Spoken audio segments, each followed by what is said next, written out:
If you have cancer, or any serious disease really, but the focus here is cancer, you will want to hear about these top 3 common and very detrimental mindsets. The last one might surprise you. As we have seen with things like the placebo effect and a wealth of evidence out there, including on cancer patients, mindset and perspective is everything and can easily be the difference maker between good or poor health outcomes. Hi, I'm Dr. Lisa Matejka, and I help those with cancer navigate their inner journey towards health and wellness on all levels, physically, mentally, emotionally, energetically, spiritually, to stack the odds in their favor and self-realize wholeness without having to suffer and figure it out alone.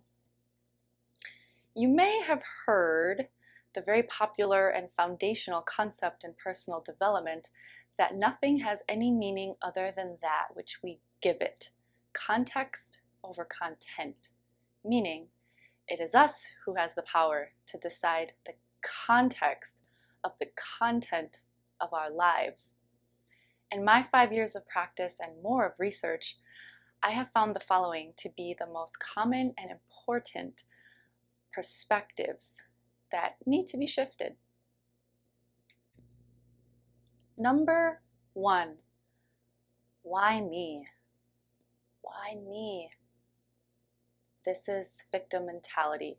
And I definitely want to start off by saying it's totally understandable and normal and natural to start here. You were just given devastating news, perhaps life-threatening. It's a normal reaction to contract inwards, to self-soothe and self-protect.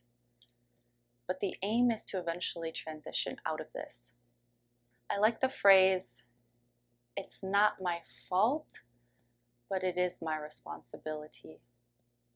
As humans, it's totally part of the human condition to be upset at unfairness and injustice. And it could be particularly unjust. Maybe you did all the right things, ate healthy, gave up stuff you liked, exercised, and you still got cancer. Meanwhile, your neighbor smokes, drinks, does drugs, is obese, and totally healthy. It's not fair. Or maybe you're a really, really good person and you've spent your life trying so hard to do the right thing and taking care of others, and you get cancer. Meanwhile, your neighbor, total self-absorbed asshole, maybe even a sociopath, totally fine. Definitely doesn't feel fair. But here's why this is not good for healing. We are giving our power away. In victim mode, we're giving our power away, whether to circumstance, to, blaming God or the universe. It's giving our power away in the form of blame. And therefore, we don't have that power ourselves because we gave it away. So we can't use that power to heal because we've given it away. Our power is something we need to own and make a conscious choice to step into as an active, not a passive role. The other thing about the it's not fair mentality is it basically keeps us in resistance to what is so that we stay stuck where we are. There's this term, negative samskara. It's a Sanskrit word, I do believe.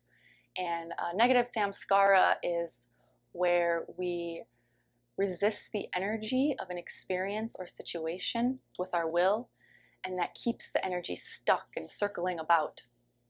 So it stays stuck, and therefore we can't use that energy to heal. It doesn't flow through us and out of us. I have been in victim mode a good portion of my life, so I know the struggle. Still a work in progress always, but I'm definitely better than what I used to be. But yeah, I guess as smart as I was academically, getting good grades and all that kind of stuff, I wasn't that smart emotionally. It took a lot of work and time to get here. So I didn't even realize being a victim was a choice until I was like in my 20s, possibly even late 20s. What's interesting is I actually remember the day that I learned this. It might not have been the first time I heard it, but it was the first time that it stuck. A lot of times I've heard it takes 50 times to hear something before it sticks, but I think it could take even longer than that if you're not ready. So I remember I was in yoga class and we were doing like a warrior pose or something like that. And you know how yoga teachers like to bestow some wisdom upon you, which I of course love.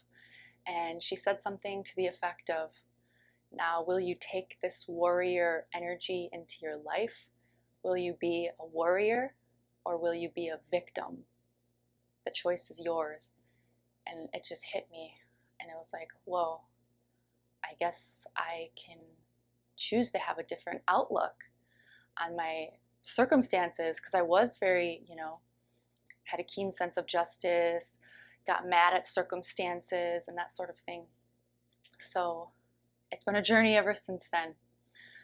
But yeah, in some, we use the energy in resistance so we don't have the energy to heal, and we give our power away so we don't have the power to heal. So the other thing about the why me mindset, when you're in victim mode, you can't see the gifts and the lessons, so it's not possible to learn and grow. And I think those things are important for a true and full healing. Okay, number two. Number two is, I can't beat this. Game over type of thing. So you could call it a type of victim mode, but it's more like despair and giving up. Like a hopelessness type of thing. Now this is different than the person that just has a knowingness that it's their time to go and they're at peace with that. That's different. This is more like, I absolutely can't do anything about this. I'm completely screwed kind of thing. And indeed, there's these stories out there, these case studies, Dr. Dispenza talks about some of them, where people are given a terminal diagnosis and they die, only to find out that their imaging results had been mixed up with somebody else's and they had no cancer at all and were perfectly healthy. So it wasn't the cancer that killed them, it was just believing it was hopeless. So there's a factor of control here. Now, of course, we know we can't control our circumstances, only our reaction to it. But there's some interesting studies. So there was this mouse study, and there were 3 groups of mice that were injected with cancer cells. And the first group of mice, they lived a pretty normal mouse life. They had a big enough space, food, water. The second group of mice were shocked randomly at random times, which I know is very mean. I'm vegan, so I don't appreciate these studies, but I do appreciate what we learn from them. So they were shocked a lot, not only stressing them out, but they had no sense of control. They had no sense of control. The shocks were given whenever they were given. And then the third group of mice were also given shocks, but they had the option to stop them. They gave them a lever that they figured out how to push, and then the shocks would be stopped. And which group do you think did the best as far as rejecting the most amount of cancer cells? It wasn't the first group that lived normal and fine. It was the third group that had control over their shocks. They rejected the most amount of cancer cells. So how does this translate to a human cancer patient?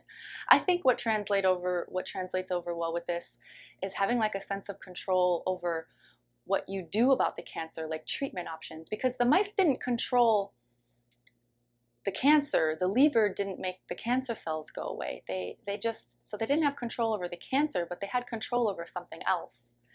And I think similarly, actually it is shown in research, back to Kelly A. Turner's research, empowerment is one of the 10 common healing factors that cancer patients with a spontaneous remission have in common. Empowerment is one of those, and it's defined here as the patients who felt that they had a sense of control over their treatment options. They took the time to play an active role in their treatment and research what kind of treatment they wanted to do. So they had a better sense of control over what was happening to them, and they fared better. That was one of the healing factors. So I think there's something to it. Viktor Frankl was a famous Holocaust survivor, and he was a psychiatrist. Authored the book Man's Search for Meaning. He survived a particularly rough camp that most people died from, probably because, well, he was a psychiatrist and he knew the importance of the mindset and of hope. And he said there's a direct connection between mood, courage, and hope, and that the loss of courage and hope can be fatal. So the third detrimental mindset for cancer, yes, the one you might be surprised by, is this. I will fight this till the end. Fuck cancer. That sort of thing. And I cuss because that is a common phrase that's out there. And I get it. The intention and sentiment behind this is actually good, but the spirit and energy behind it is not productive. Let me explain. So these are the type of people typically that are very go-getters, you're high achievers, grab life by the horns and make it happen. You know, can't do something, you want to do something right, do it yourself. If it's going to happen, it's going to happen by me. Really, really high level of will and wanting to just matter-affecting matter, making things happen. And not so much trust and faith in others or processes. So this is obviously better than the first two. It's better than any form of victim mode. In fact, these people often do beat their cancer, but it's not a true cure because it comes back, typically. Why? Well, I guess simply put, what you resist persists. Well, shouldn't we resist what's bad in our life? And shouldn't we resist what's bad in the world? There is a way, but there's a better way. I mean, fighting fire with fire, does that work? Does that bring about peace and resolution? Does that put out the fire? Or do we need an equal and opposite opposing force? Mother Teresa famously said, I will never attend an anti-war rally, but if you have a pro-peace rally, invite me. Powerful words. I'll give an example from current times that might help cement this in. A somewhat controversial example, but it is my truth. So, the current socio-political climate. Have you noticed that fighting hate with more hate really only just breeds more hate on both sides? Is that working? Or was it a better approach to seek some sort of understanding, common ground, and connection? Again, the intention behind this started off good, but it got transformed and warped into something ugly. That's what happens when you resist something so hard. You seek to be understood and never to understand. Also hardens the heart. So same with cancer. What if instead you sat on the other side of the table from the cancer and said, why are you here? What are you here to show me? I recommend keeping a journal and keeping track of all of the things you will be learning from your cancer journey, as well as all the things you can be grateful for. Cancer does offer many gifts. Michael Singer, spiritual dude, author of a few really great books, said, being at peace is one of the greatest things someone can do to affect change. And if you can't accept something, you can't work with it. I think he said if you're not okay with something, you can't work with it. And yeah, acceptance doesn't mean, and it doesn't mean giving up. It means surrendering the resistance to what is, we talked about that, and being at peace with what is, which just brings a better version of yourself, more clear, more calm, more loving, higher vibration, so that you can move forward and influence a better outcome. This is in line with going back to Kelly A. Turner again and her research on the 10 common healing factors amongst cancer survivors, not just cancer survivors, people who had cancer patients who had a spontaneous remission. One of her common healing factors is strong reasons for living. And here's the distinction.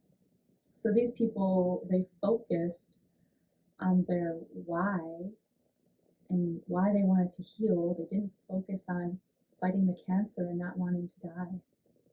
They saw themselves healed. They were focusing on all the things they were going to do when they were healed, all the things they had to live for, all the things they still wanted to do. They focused on that instead of all the things that are wrong with cancer and all the reasons it sucks. This goes in line as well with manifesting and law of attraction. For those of you who have studied that, it's like what you focus on is what you get.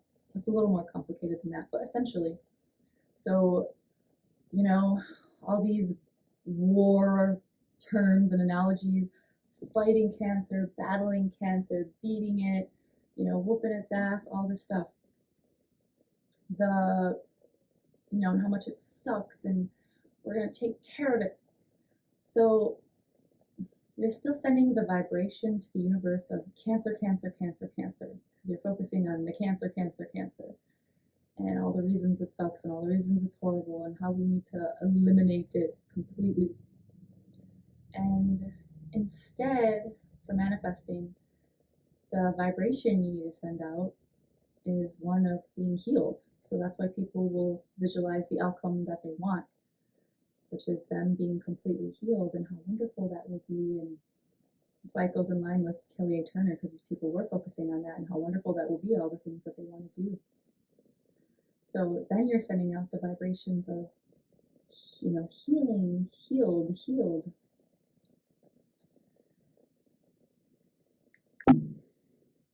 So just bringing it back to Mother Teresa. I shall not attend an anti-war rally, but if you have a pro-peace rally, invite me. So maybe we need to move to be less anti-cancer and more pro-healing. Okay, so to sum it up, these top 3 detrimental mindsets in no particular order. Number 1, why me? Number 2, I can't beat this, game over. And number 3, I will fight this till the end, fuck cancer. So I hope this made sense to you. I hope nobody felt triggered. I do have the utmost compassion, and I know these things are easier said than done. I know that. Of course they are. So more power to you if you feel like you can take these seeds of awareness and grow a beautiful garden. But a lot of people need help and assistance. So don't be afraid if you feel like you might need some more guidance or some more help. Of course, it also does take time with these things. So I recommend hiring a life coach, someone versed in personal development and spiritual development as well as an added bonus. It just so happens I'm accepting new clients now. So if you're interested in my coaching program, you can fill out the application in the description box and we'll go from there. So I hope you found this video helpful. Please do follow me here on Rumble, and I hope to see you next time. Thank you, lovelies.